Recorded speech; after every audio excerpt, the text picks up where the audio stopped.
हूं दीपाली राणा, आप देख रहे हैं कल का बाजार। आपके स्टॉक रिलेटेड सवाल इस शो में हम करेंगे शामिल। आप अपने क्वेश्चंस हम तक पहुंचा सकते हैं। सबसे पहले कीजिए नोट तरीका कैसे आप पार्टिसिपेट कर सकते हैं इस शो में, और उसके बाद आज के मार्केट का रिकैप और कल की स्ट्रैटेजी पर करेंगे फोकस। 7045220000 हमारा व्हाट्सएप नंबर है, आप यहाँ अपने सवाल भेज सकते हैं। साथ ही आप इस शो को सोशल मीडिया प्लेटफॉर्म्स पर देख भी सकते हैं और अपनी क्वेरीज भी पोस्ट कर सकते हैं #आस्कआवाज लिखकर। तो ये रहा शो में पार्टिसिपेट करने का तरीका। आज आपके सभी क्वेरीज को आंसर करने के लिए मंत्री फिनमार्ट के अरुण कुमार मंत्री हमारे साथ मौजूद हैं। और अरुण नमस्कार, स्वागत है आपका। तो पहले तो ये आज हुआ क्या मार्केट में, उसका एक क्विक रिकैप लेकर आते हैं। आज निफ्टी वीकली एक्सपायरी पर बाजार में वॉलेटिलिटी रही। सेंसेक्स निफ्टी लगातार दूसरे दिन हल्की बढ़त पर बंद हुए। सेंसेक्स फाइनली 115 अंक बढ़कर बंद हुआ। निफ्टी 50 पॉइंट बढ़कर बंद हुआ। वहीं 2 दिन की गिरावट के बाद मिड कैप्स और स्मॉल कैप्स में भी तेजी दिखी और थोड़ा सा रिलीफ मार्केट में आते हुए दिखाई दिया। हालांकि एक पॉकेट जो आउट परफॉर्म कर रही थी आज के सेशन में वो था निफ्टी आईटी इंडेक्स। अगर सेक्टर स्पेसिफिक मूव्स देखें तो एक शानदार मोमेंटम निफ्टी आईटी इंडेक्स में देखने को मिला। आज के कारोबार में 761 पॉइंट की बढ़त के साथ बंद हुआ। हालांकि आज इसके अलावा और भी पॉकेट्स थी जहां पर बाइंग थी। ऑटोज में बाइंग थी, फार्मा में भी थोड़ी बाइंग हम देख रहे थे, मेटल्स में खरीदारी देखने को मिली थी। रियल्टी एक बार निफ्टी रियल्टी इंडेक्स लेकर आते हैं क्योंकि वहाँ भी काफ़ी पिटाई हुई पिछले 2 दिनों में, स्पेशली क्योंकि mid cap small cap stocks का कॉम्पोजिशन ज़्यादा है। यहाँ भी आज एक रिलीफ देखने को मिली, 1% की बढ़त के साथ बंद हुआ। लेकिन इंपॉर्टेंट ये है कि एफआईज अभी भी बिकवाली की तरफ ही है। 5462 करोड़ की बिकवाली एफआईज ने कैश मार्केट में की है। डीआईएस ने 3712 करोड़ की बाइंग आज के बाजार में की है। अब कल के लिए आउटलुक क्या बन रहा है उस पर करते हैं बातचीत। बताइए अरुण, पहले तो कल क्या स्ट्रैटेजी रखेंगे निफ्टी बैंक निफ्टी दोनों पर? देखिए, गुड इवनिंग दीपाली। देखिए, मुझे लग रहा है market exactly mid of the range में है। जहाँ तक सपोर्ट की बात है, 23,000 के आसपास एक बड़ा सपोर्ट है जो कि आज की एक्सपायरी के वक्त भी ऑप्शंस में क्लियर नजर आ रहा था, और मंथली एक्सपायरी में भी 23,000 के आसपास ही सपोर्ट नजर आ रहा है। ऊपर में 23,400 एक मेजर रेजिस्टेंस है, वो इजीली मुझे नहीं लग रहा आपको निकलता हुआ नजर आएगा। तो exact mid of the range में है, नीचे में 23,000, ऊपर में 23,400। इसी के बीच में मुझे लग रहा है 1-2 दिन मार्केट रहना चाहिए, और जो रेंज एक्सपांशन होगा वो या तो वेडनेसडे या थर्सडे एक्सपायरी के आसपास होना चाहिए। तो फिलहाल तो निफ्टी में पोजिशनल ट्रेड अगर लेना है तो बाई साइड लेना है तो 23,400 के ऊपर ही लेना चाहिए, और 23,000 या 23,100 के नीचे मार्केट जाता है तो निफ्टी में वीकनेस देखने को मिल सकती है। तो फिलहाल कोई ट्रेड नहीं है, पर 23,100 के नीचे वीकनेस निफ्टी में आ सकती है और 23,400 के ऊपर ही बुलिश ट्रेंड नजर आएगा। ओके, स्टॉक स्पेसिफिक स्ट्रेटजी क्या रहेगी आपकी? देखिए, 2 स्टॉक्स हैं, दोनों ही मुझे लग रहा है बाई साइड रहना चाहिए। अगर जहां तक स्टॉक्स की बात है, पहला स्टॉक होगा अंबुजा सीमेंट। अंबुजा सीमेंट में मुझे लग रहा है एक अच्छा ब्रेकआउट नजर आया, जिस हिसाब से अल्ट्राटेक सीमेंट में ओवरऑल रिजल्ट्स आए, तो 550 के आसपास बाई करें। 539 का स्टॉप लॉस रहेगा और 578 का टारगेट है। और दूसरा स्टॉक जहां तक बात है, बायोकॉन में मुझे लग रहा है ब्रेकआउट नजर आ रहा है, 395 के आसपास इसको बाई करें। 386 का स्टॉप लॉस रहेगा और 422 तक मुझे लग रहा है बायोकॉन जाना चाहिए। ओके, चलिए, तो ये आपके लिए ट्रेड्स रिकमेंड किए गए हैं। एक तो अंबुजा सीमेंट और दूसरा रहेगा बायोकॉन, दोनों में ही खरीदारी की पोजीशंस रेकमेंड की गई हैं। चलिए, अब करते हैं व्यूअर्स से बातचीत। सौरभ वशिष्ठ मेरठ से हमारे साथ कनेक्टेड है। सौरभ जी नमस्कार, बताइए क्या सवाल है आपका? नमस्कार मैम, मेरे पास मैम एनटीपीसी ग्रीन के 138 शेयर हैं @108 ओके। मैम, मेरे को लॉन्ग टर्म के लिए पूछना है इसमें क्या करना चाहिए, क्योंकि अभी बहुत डाउन आ चुका है ये लिस्टिंग प्राइस से। पूछ लेते हैं क्या सजेशन रहेगा आपके लिए। एनटीपीसी ग्रीन, हालांकि नई लिस्टिंग है, चार्ट्स उतने नहीं बने हैं, फिर भी पूछ लेते हैं अगर कोई सजेशन रहेगा आपके लिए। अच्छी बात यह है कि आपके भाव से तो एटलीस्ट थोड़ा सा ऊपर है। क्या अगर एनटीपीसी ग्रीन में कोई सोल्यूशन, कोई सजेशन देना चाहेंगे अरुण? देखिए, आपने सही कहा दीपाली जी, वैसे टेक्निकल डेटा काफी कम है, पर जो भी डेटा अवेलेबल है उसमें इसका जो सपोर्ट है 105 से 108 के बीच में है, और इनकी बाई प्राइस भी उसी के आसपास है। तो मुझे लग रहा है अगर ये नो प्रॉफिट नो लॉस के नीचे ही अपना स्टॉप लॉस लगा लेते हो, ज्यादा बेटर रहेगा। तो 106 का एक स्टॉप लॉस लगाए। वैसे स्टॉक फंडामेंटली काफी अच्छा है, तो वैसे लॉन्ग टर्म में कोई दिक्कत नहीं है, पर टेक्निकल तौर पर देखें तो 106 के नीचे वीकनेस दिखाएगा, तो 106 का एक स्टॉप लॉस जरूर है। ओके, बात करते हैं अगले व्यूअर से। प्रदीप है हमारे साथ कानपुर से। प्रदीप नमस्कार, बताइए सवाल। जी नमस्कार, गुड इवनिंग।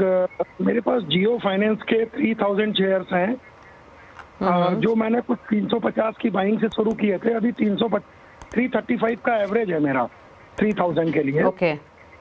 और मेरा 6 to 9 मंथ का होराइजन है मैम, तो मैं जानना चाहता हूँ क्या पोजीशन बनेगी, इसमें क्या करना चाहिए।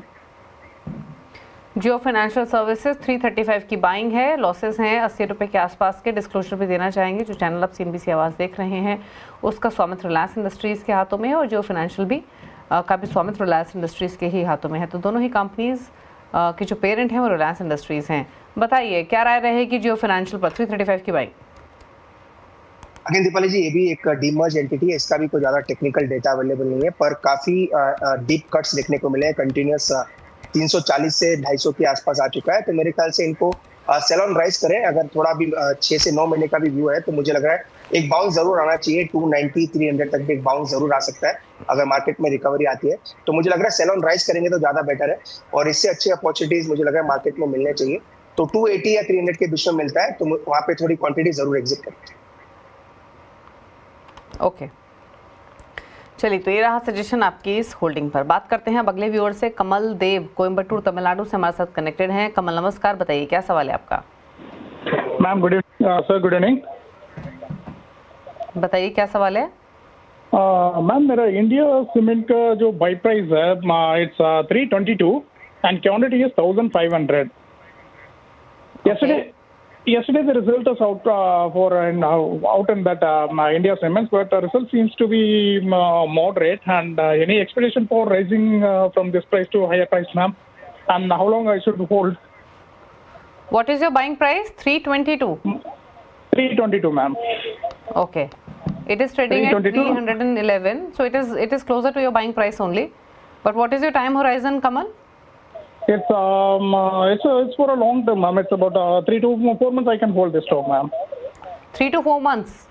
हाँ, तो ये लॉन्ग टर्म नहीं हुआ, ये आपका शॉर्ट टर्म ट्रेडिंग व्यू हुआ। 3-4 महीने का व्यू इंडिया सीमेंट्स 322 की बाइंग है, 311-12 पर बंद हुआ आज के सेशन में। क्या सजेशन अरुण? देखिए अगेन रिजल्ट्स के बाद इसमें भी काफी करेक्शन है, पर एक चीज है, इसका जो मर्जर है वो अल्ट्राटेक में होने जा रहा है, तो वो एक चीज का ये जरूर ध्यान रखें। और बाकी टेक्निकल तौर पर लेवल जरूर सुझा सकता हूँ। 298 से 300 के आसपास सपोर्ट है, उसके नीचे जाएगा तो वीकनेस बढ़ सकती है। पर मुझे लग रहा है चूंकि मर्जर ड्यू है और अल्ट्राटेक के सीमेंट के रिजल्ट्स भी अच्छा है, तो एक फंडामेंटल राइज जरूर लें स्टॉक पे। और जहां तक टेक्निकल्स की बात है, 298 300 इसके नीचे जाएगा तो वीकनेस बढ़ सकती है, तो उसका स्टॉप लॉस जरूर लें। ओके, बात करते हैं प्रशांत शुक्ला से। अगले व्यूअर है हमारे साथ। प्रशांत नमस्कार, बताइए क्या सवाल है आपका? हेलो, पूछिए अपना सवाल हेलो। प्लीज। 25 शेयर है मैडम टाटा मोटर्स के मेरे, 804 रुपए भाव। इसके बारे में जानकारी और ये चाहिए। इन्वेस्टमेंट है आपकी? ये इन्वेस्टमेंट। ओके, इन्वेस्टमेंट व्यू 804 की बाइंग 750 पर बंद हुआ, लगातार हल्का हुआ है ये स्टॉक, अंडर परफॉर्म भी किया है पूरे स्पेस को। क्या सजेशन इस होल्डिंग पर इनकी? देखिए अगेन टाटा मोटर्स वैसे अपने सपोर्ट के आसपास है, 700 से 740 के आसपास सपोर्ट है, और इसका जो ओवरऑल फिबोनाची रिट्रेसमेंट लेवल है वो भी 720 के आसपास ही आता है। तो ये एक अच्छे लेवल से जहाँ पे इनको अगर ये ऐड करना चाहें तो भी कर सकते हैं। 720 750 एक अच्छा लेवल है फर्दर ऐड करने के लिए, तो लॉन्ग टर्म के लिए डेफिनेटली होल्ड करने की सलाह है। अगर और थोड़ा कैपिटल लगा सकते हैं तो 720 या 740 के आसपास इसके नीचे मिलता है, तो और ऐड करके भी चाहिए। ओके, बात करते हैं अब अतुल इस्लाम से, जो पश्चिम बंगाल से हमारे साथ कनेक्टेड हैं। नमस्कार, बताइए क्या सवाल है आपका? Good evening ma'am. मेरे पास आईओसी है 800 share at the rate 128। Okay, 128 के रहेंगे। और आपका इसमें होराइजन क्या है?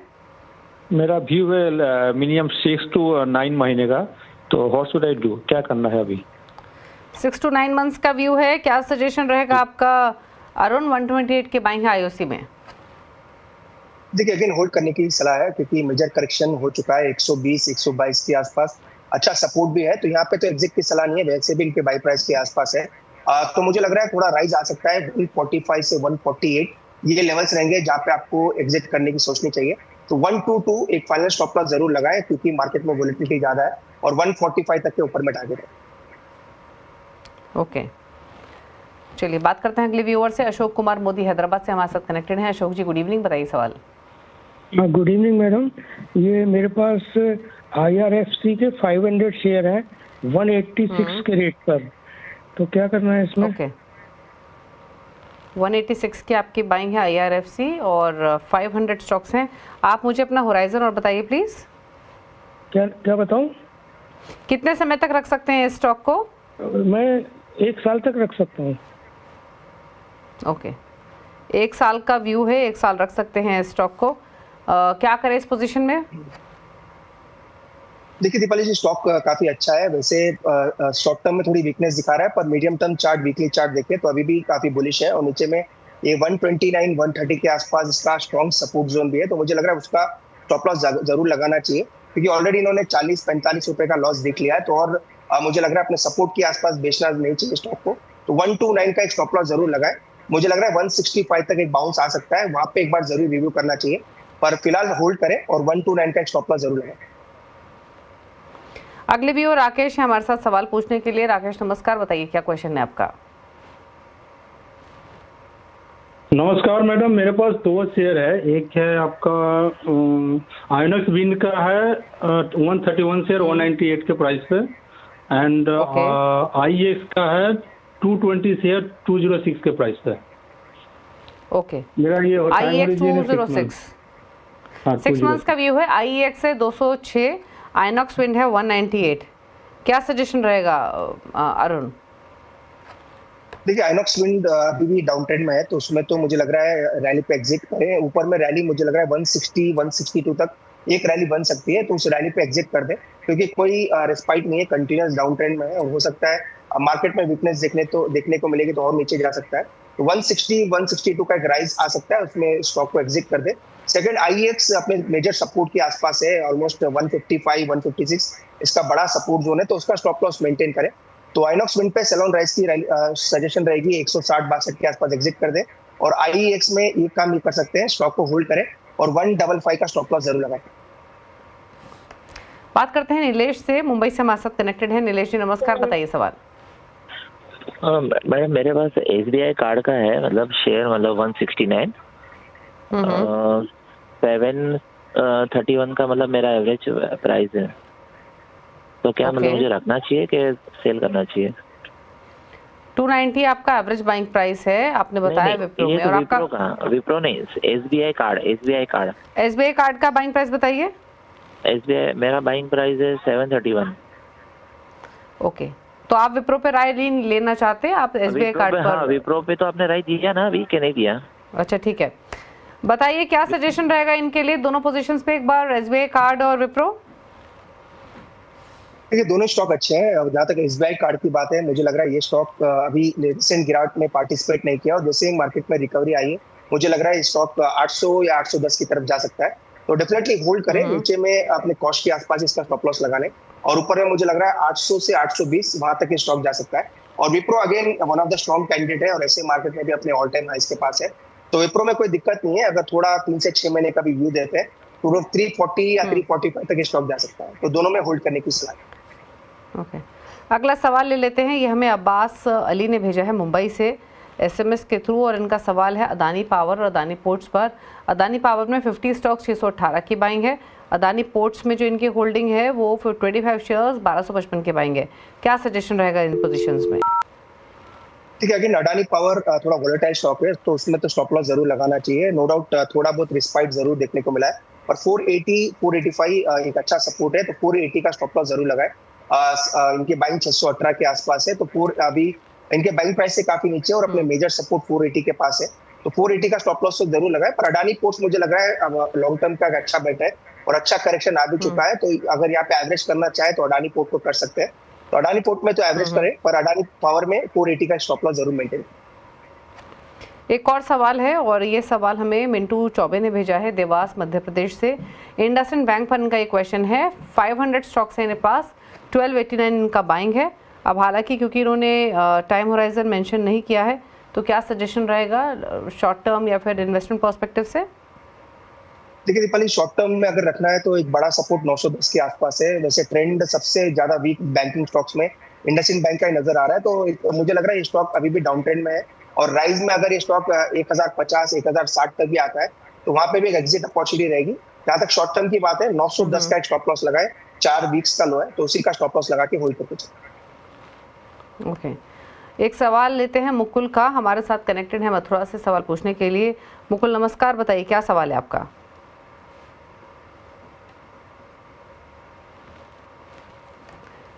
बॉम्बे क्विक पर इनका सवाल है। अब ये भी अगेन नई लिस्टिंग है, तो कितना कुछ कमेंट दे पाएंगे या फिर नहीं वो देखना होगा, बट क्या राय रहेगी इनके लिए बॉम्बे क्विक पर? अगेन इसमें भी डेटा लिमिटेड है दीपाली जी, और कोई व्यू टेक्निकली लेना वो थोड़ा मुश्किल भी है, तो बेटर है एक बार फंडामेंटल राय देंगे तो ज्यादा बेटर है। पर लिस्टिंग प्राइस से नीचे आ चुका है तो क्लियरली डाउन ट्रेंड में है, तो टेक्निकल राय तो मेरे ख्याल से इसमें वर्क नहीं करेगी, एक फंडामेंटल व्यू लेंगे तो ज्यादा बेटर। ओके, अगला सवाल हमें गौरव अग्रवाल ने भेजा है और इनका सवाल CDSL पर है। 100 शेयर्स इन्होंने खरीदे हुए हैं, 1573 इनका बाइंग प्राइस है, क्या सजेशन CDSL में? CDSL अपने वीकली सपोर्ट पे है, तो अभी तो एग्जिट की राय नहीं है। 1470 1480 ये जरूर होल्ड करना चाहिए, अगर इसके नीचे जाता है तो वीकनेस बढ़ सकती है। तो 1470 के लेवल पे जरूर ध्यान दें, अगर क्लोजिंग बेसिस पे उसके नीचे जाता है तो पोजीशन से डेफिनेटली एग्जिट करें।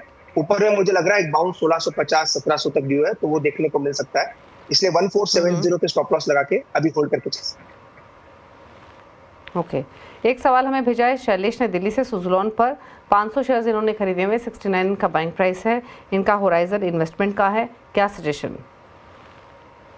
ठीक है, अगेन डाउन ट्रेंड में आ चुका है ये स्टॉक, काफी दिन से अच्छा चल रहा था, पर लास्ट कुछ दिनों से देखें तो एक डाउन ट्रेंड में आ गया है, और नीचे में 51 के आसपास मेजर सपोर्ट है, तो 51 का एक स्टॉप लॉस जरूर लगाए, अभी भी 6% दूर है, तो 51 के नीचे जाएगा तो ये स्टॉक कंप्लीटली बेरिश टेरिटरी में जा सकता है, तो 51 का स्टॉप लॉस लगाए, और 60 या 62 के आसपास भी मिलता है तो एक बार का एग्जिट की सोचे। ओवरऑल स्टॉक मुझे लग रहा है थोड़ा डाउन ट्रेंड में जा सकता है।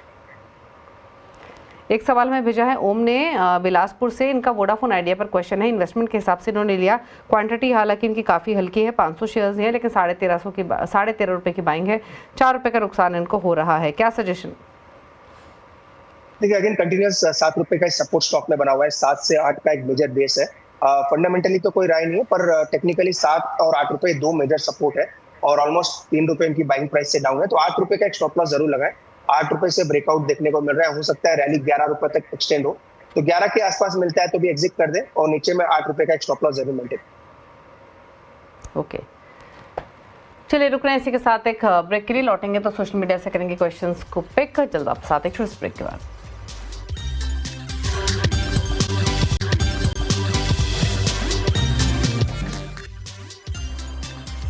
आप दे रहे कल का बाजार, अरुण कुमार मंत्री हमारे साथ बने हुए, लेते हैं फटाफट से आपके क्वेश्चंस को। और एक सवाल हमें पहले ट्विटर की तरफ रुक कर लेते हैं। इनफैक्ट गगन ने एक सवाल भेजा है, भारत डायनामिक्स पर 100 शेयर्स इन्होंने खरीदे हुए हैं, 1436 यानी 1436 का इनका बाइंग प्राइस है, BDL में व्यू है 3 to 4 मंथ्स का।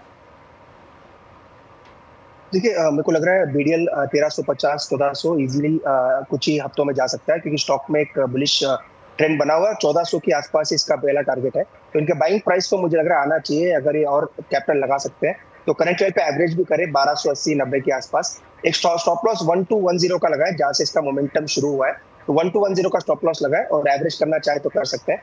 टारगेट मुझे लग रहा है 1400 से 1420 के आसपास करें। ओके, कुछ और क्वेश्चंस लेते हैं, और एक सवाल हमें भेजा है आमी अनिर्बन का ये सवाल है, पुणे से इन्होंने सवाल भेजा है। टाटा स्टील पर 100 शेयर्स 85 के भाव पर है, लॉन्ग टर्म इन्वेस्टमेंट है, क्या करें? देखिए अगेन इनकी बाई प्राइस से काफी ऊपर है, पर स्टिल ऊपर से करेक्शन काफी हो चुका है, तो स्टॉक को होल्ड करें। ट्रेलिंग स्टॉप लॉस लगाना है तो 118 का लगाए, 118 इसका मेजर सपोर्ट है, और वहां से स्टॉक पलटा भी है, तो ट्रेलिंग स्टॉप लॉस लगाने का यूज करें। 118 रुपीज का स्टॉप लॉस लगाए। ऊपर में मुझे लग रहा है 145 से 148 वहां तक ये स्टॉक जा सकता है, तो 148 का टारगेट रखें, और 118 का ट्रेलिंग स्टॉप लॉस जरूर यूज करें। ओके, कुछ और क्वेश्चंस पिक करते हैं ट्विटर से ही। एक सवाल विकास भेज रहे हैं, GMR एयरपोर्ट्स 83 की बाइंग है, 1200 शेयर्स हैं, एक है ओला इलेक्ट्रिक 76 की बाइंग है, दोनों में ही शॉर्ट टर्म व्यू है। शॉर्ट टर्म के लिए अगर लिया है तो मेरे ख्याल से ओवरऑल GMR एयरपोर्ट मुझे लग रहा है डाउन ट्रेंड में है, और नीचे में 70 रुपए का एक सपोर्ट है, तो 70 रुपए का एक स्टॉप लॉस जरूर लगाए। वैसे स्टॉक बुलिश टेरिटरी में नहीं है, तो और ऐड करने की भी सलाह नहीं है, पर 70 का एक स्टॉप लॉस जरूर लगाए। ओला इलेक्ट्रिक में भी सेम राय रहेगी, ये भी स्टॉक डाउन ट्रेंड में है, और इसका भी सपोर्ट 71 के आसपास है, तो 71 का एक स्टॉप लॉस ओला इलेक्ट्रिक में भी लगाए। 71 के नीचे जाएगा तो स्टॉक 65 तक भी गिर सकता है। ओके, एक सवाल और पिक कर लेते हैं, और ये सवाल हमें भेजा है प्रयागराज से विदेश्वर ने। BSE पर इनका सवाल है, एक तो इन्होंने BSE में 6000 का कॉल ऑप्शन खरीदा हुआ है 151 पर, दूसरा इंडियन होटल यहाँ से 770 का कॉल ऑप्शन लिया हुआ है 14.40 रुपये पर, क्या करें दोनों पोजीशंस में? देखिए अगेन कॉल ऑप्शन लिया है तो 5900 के आसपास है, और अपने मेरे ख्याल से इनके at the money call option ही लिया है, तो 5840 ये एक स्पॉट का स्टॉप लॉस जरूर लगाए। 5840 इंट्राडे सपोर्ट है, और जैसे जैसे एक्सपायरी नजदीक आएगी इनका थीटा भी डिके होगा, तो मेरे ख्याल से इनको 5840 का स्टॉप लॉस जरूर लगाना चाहिए। उसके नीचे जाएगा तो अगेन वीकनेस बढ़ सकती है। सिमिलर स्टॉप लॉस 765 का इंडियन होटल में भी लगाए। 765 100 मूविंग एवरेज है, और उसके नीचे जाएगा तो ये स्टॉक में भी डाउन ट्रेंड फिर से शुरू होना चाहिए। तो 765 का इंडियन होटल में भी स्टॉप लॉस लगाए। अगर नेक्स्ट फ्राइडे या मंडे तक अपने प्राइसेस नहीं आते हैं तो बेटर है ऑप्शन से निकल जाए। चलिए, तो ये रही सलाह आपके लिए, आपकी इन दोनों पोजीशंस में, तो ये आपके लिए स्ट्रैटेजी रेकमेंड की गई है। थैंक यू अरुण, शो में आने के लिए और सभी क्वेरीज को आंसर करने के लिए। इसी के साथ एक ब्रेक का भी वक्त हो गया है। ब्रेक के उस पर भी खबरें जारी है CNBC आवाज़ पर। कल का बाजार में इतना ही। नमस्कार।